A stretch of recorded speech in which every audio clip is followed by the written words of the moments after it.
शिशुपाल जी, राधे राधे। महाराज जी, आपके चरणों में कोटि कोटि प्रणाम। गुरुदेव, इस शरीर को भगवान ने पुलिस के रूप में सेवा दी है। गुरुदेव, आपकी कृपा से मन में सेवा भाव लिए जो भी एक्सीडेंट की में घायल गौवंश या मनुष्य या किसी भी जीव को मेडिकल सुविधा उपलब्ध कराने का प्रयास रहा है आज तक। लेकिन अभी 5 दिन पहले ड्यूटी के दौरान मेरी गाड़ी से एक गाय टकरा गई। उसको बचाने के लिए लोगों की मदद से रोड के किनारे बिठाया और डॉक्टर को बुलाकर दवा भी कराई महाराज जी। पर अगले दिन जब गाय की पुनः देखभाल करने के लिए गया तो गाय का शरीर पूरा हो गया था हाँ, महाराज जी। एक मुझे समय महापाप देखो, हुआ है। नहीं नहीं, इसमें एक विचार करना है कि आप गाय को मारने का उद्देश्य तो नहीं लिए थे। अब जैसे गाड़ी चल रही है और आप अपने ही सामने गाड़ी के पथ को देखेंगे ना, अगल बगल तो ऐसे ड्राइवर तो देखता नहीं। अब पशु रूप में उसको ज्ञान तो है नहीं, मतलब देसी गाय, नील गाय या कोई जंगली पशु, वो अपनी रफ्तार से भाग, अब आप अपनी रफ्तार से जा रहे हैं तो अचानक ऐसा हो गया तो काल उसका नियत समय है, वो मरे, उसमें मरेगा। हमारा लक्ष्य नहीं है, पर हम दयालु हृदय होने के कारण थोड़ा दुख मान सकते हैं, पर उसे पाप नहीं कहा जा सकता।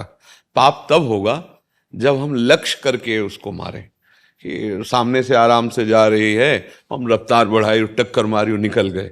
हम देख रहे हैं, फिर टक्कर लग रही है, अब वो गौ हत्या होगा, अब वो पाप होगा। जब हमारा लक्ष्य नहीं है और हम अपने ड्राइवर को सावधान रहना, अपने मार्ग पर ही देखना है। अगर वो पथ की तरफ से दृष्टि जरा सा चूकेगा तो फिर अपराध बन सकता है। तो आप अपने पथ पे चल जाओ, वो साइड से एकदम भाग के आ रहे, तो फिर उसमें कोई अपराध नहीं है। और मरना एक निश्चित समय शरीरों का है, किस हेतु से कब कहाँ किसकी होगी ये पक्का है, तो उसमें चिंता नहीं करनी। और ये अगर लक्ष्य करके किया जाए तो पाप है, और ये तो लक्ष्य था नहीं ना, तो इसमें वैसे ही आप कह रहे हैं हम गौ सेवक हैं, चाहे मनुष्य हो या गाय पशु हो, किसी को भी कष्ट करना चाहिए सेवा, पर ऐसा हो जाना वो काल के अधीन है, आपके अधीन नहीं है। अच्छा, क्या कर सकते हो आप बताओ, या कोई क्या कर सकता है, इस पर कोई बचाव पक्ष है क्या? आप अपने पथ पर जा रहे हैं रफ्तार से गाड़ी, अचानक कोई पशु, अचानक एकदम, अब आप क्या करेंगे, क्या करेंगे? कोई भगवान तो है नहीं कि आप सर्वज्ञ हैं, आप जान रहे थे कि वो आ रही है। गुरुदेव, वो रोड पे खड़ी थी और शाम रात्रि हो गई थी। सामने से गाड़ी आ रही थी तो उनकी लाइट पड़ रही सामने, तो वो दिखी नहीं। वो ब्राउन कलर की थी, अंधेरे में नजर नहीं पड़ी। बहुत नजदीक आकर के दिखी, ब्रेक भी मारी बहुत, तो गाड़ी रुक नहीं पाई। अब इस पे अब केस बनता है। देखो, पहला जो था उस पे केस नहीं बनता है, इस पे बनता है कि चाहे अगर उधर गाड़ी के फोकस पड़ रही है, कुछ भी पड़ रही है, तो हमको अपनी गाड़ी कंट्रोल में रखनी है। हम ड्राइवरिंग पद पे तो कंट्रोल में, हमको देखना है, सामने तो देखना है। अगर सामने ठोकती है तो केस बनता है, नहीं सरकारी केस भी बनता है ना कानून में, तो ये फिर वो कई गाड़ियां चल रही थी, उस गाड़ी से बचा। मैं सबसे अंदर वाली लेन में था, एक रोड के किनारे वाली। मुझे इतना केवल बता दो कि सामने तुम्हें दिखाई दे रही थी ना? गुरुदेव, जब दिखाई दी तब तब इसे प्रयास किया रोकने का, लेकिन तब तो रुक नहीं पाई। आप नजदीक जाके आपने देखा बकाया, इतना बड़ा पशु, तो जब आप वकालत पे बैठेंगे ना तो इसमें फिर दोषी ठहराए जाओगे आप। अब इसका मतलब अगर आगे से गलती ना हो, क्योंकि इसमें है, पहले पक्ष में देखो हमने बिल्कुल साफ मुकदमा खारिज था कि अचानक जैसे कोई दौड़ के पशु आ जाता है, उसमें ड्राइवर क्या करेगा अचानक। पर अगर सामने राह में वो है तो हम, अच्छा लाइटें पड़ रही हैं, तो फिर हमें गाड़ी को कंट्रोल करना है कि अब हमें सही नहीं दिखाई दे रहा, सामने कोई पुरुष भी हो सकता है, कोई भी हो सकता है, तो हमें कंट्रोल में चलना है। इतना बड़ा पशु सामने खड़ा है और हमारा, तो फिर वो उसमें असावधानी हो गई। अब जब नजदीक पहुंचेंगे तो कैसे बचा पाएंगे, रफ्तार से गाड़ी, तो इसमें तो केस बनता है। इसमें तो मतलब लगता है कि सामने अगर वो अचानक ऐसे आई होती और आप, तो उसमें बचा लिया था, कोई केस नहीं, तुम निश्चिंत रहो। और शास्त्र में आज्ञा है, यदि सही निर्णायक संत महात्मा जो भगवत वो कह दें नहीं, तो फिर हमें भोगना पड़ेगा, आपको नहीं, क्योंकि हम तो कह दिया जाओ, तो आओ, तुम्हारा अपराध फिर हमें दंड भोगना पड़ेगा। समझ रहे हो? जहां दोष है उसे स्वीकार किया जाए। पहले वाले में हम वकालत कर सकते हैं कि नहीं अपराध है उसका, उसे पता नहीं है ना, वो अपनी गाड़ी रफ्तार से ला रहा है उस साइड से कोई भी, तो अब उसको पता नहीं, कंट्रोल कैसे करे? वो तो घटना है, घट गई। लेकिन ये घटना हमारी कहीं ना कहीं असावधानी से घटी, क्योंकि सामने वो खड़ा है। अब वो तो उसको तो पता नहीं है ना कि, अब हमको पता होना चाहिए, हमको सावधानी रखनी चाहिए। अब लाइट पड़ रही, ये पड़ रही, तो फिर तुम ही ठोक जाओगे। अगर ऐसी असावधानी की तो रोड में लाइटें तो पड़ती रहती हैं, तो आप किसी गाड़ी में टक्कर मार दोगे तो आपका भी हानि हो सकती है। तो उसके लिए बचाव पक्ष भी तो होते हैं। क्या गाड़ी में बचाव पक्ष नहीं होते? हमको तो लगता है जैसे सूर्य पड़ता है तो हमने देखा है बच्चों को ऐसे वो कर लेते हैं ना, ऐसे। तो बचाव पक्ष के द्वारा फिर हम अपनी गाड़ी को धीमी चाल में वहां चलाएं जहां हमको लग रहा है कि खतरा हो सकता है। तो अगर ऐसी घटना हो गई है तो अब नाम जप करो, और उस नाम जप से उस जीवात्मा को प्रदान करो कि ये हम आपके मंगल के लिए भगवान से क्षमा मांगो। और नाम जप, नाम संकीर्तनम यस्य सर्व पाप प्रणाशनम।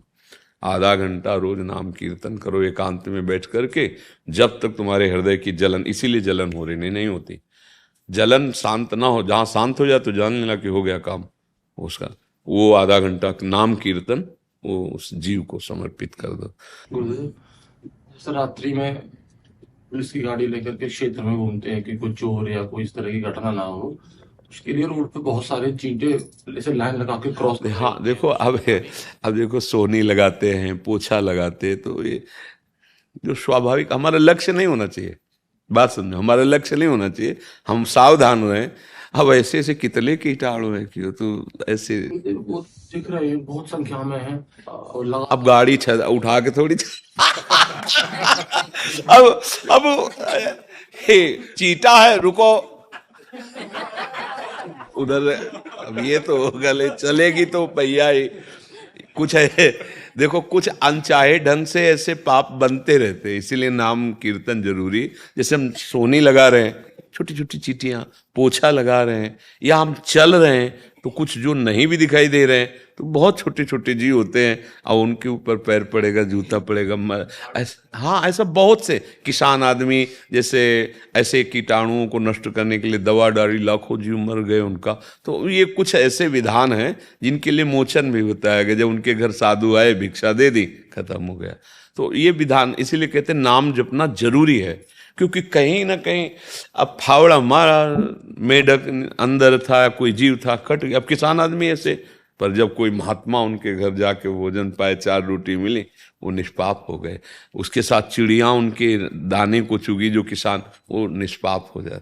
ऐसा विधान है, पर कुछ क्रियाएं ऐसी हैं जिनमें स्वाभाविक के, अगर सही पूछो देखा जाए, जो हम श्वास ले रहे हैं इसमें भी कीटाणु जा रहे हैं, छोटे छोटे कीटाणु होते हैं। तो कुछ जो प्रक्रिया मोटी मोटी है वो हमें बचानी है, जो स्वाभाविक है वो तो होती ही। अब जैसे दही पाते हैं तो कहते हैं उसमें भी कीटाणु हो जाते, ले जाते। ऐसे तो हमें बहुत स्वादिष्ट लगता है, पर उसे जब सूक्ष्मदर्शी आदि से देखा जाए तो उसमें भी कीटाणु। ये जो हम अन्न पाते हैं, मूली सब्जी, ये सब जीव हैं। देखो उखाड़ दो, छोड़ दो, देखो मर जाएगा, कुमला नहीं जाएगा, पर ये हमारे खाने के विधान में है, शास्त्र आज्ञा करता है, इसलिए धर्म है। अब ये पशु पक्षियों को मार खा, ये धर्म नहीं। तो जो विधान किया गया जितना है, अब मार्ग में चल रहे हो, मान लो अब आगे दिखाई दे रही कि एक लाइन चीटे की है, तो आप क्या करोगे? तो अब चीटा तो तुम्हें दिखाई दी, इतनी बड़ी गाय नहीं दिखाई दी, वकालत में फंस जाओगे। चीटा की लाइन दिखाई दी तो महाराज जी इसमें एक और, हमारे पास बाहर जब हम मिलते हैं तो भी एक प्रश्न आया था, वो ट्रेन के ड्राइवर थे महाराज जी। उसमें क्या होता है, जैसे उसमें भी बहुत सारे पशु और ऐसे होते हैं, तो दूर भी अगर पशु दिख रहा है 100 मीटर नहीं रोकना, नहीं रोकना, क्योंकि वो रोकेगा तो हजारों लोग बैठे हुए, अभी गाड़ी पलट जाएगी। नहीं, अगर ब्रेक भी लगाना शुरू होता तो कहीं ना कहीं नहीं, कुछ वो हो जाता बैलेंस तो। बिगड़ जाएगा और हजारों मनुष्य मर जाएंगे, गाड़ी पलट जाएगी। वो कैसे रोक सकता है? नहीं रोक नहीं रोक सकता ना। और वो 200-250 की रफ्तार से गाड़ी चल रही और उसको दिखाई दिया सेकंड में पहुंच जाएगी। अगर वो तुरंत ब्रेक मारते हैं तो पटरी से वो डिब्बे लगा और बैठे हुए मनुष्यों पे है। हाँ, मनुष्य की रक्षा मात्र के लिए फिर सब 1-2 हैं, मान लो वहां तो एक जीव जाएगा अज्ञानवश, और वहां ज्ञान है, हजारों मनुष्य मर जाएंगे। तो वो उसका नहीं है, वो इसका भी निर्णय ठीक से किया जाता है।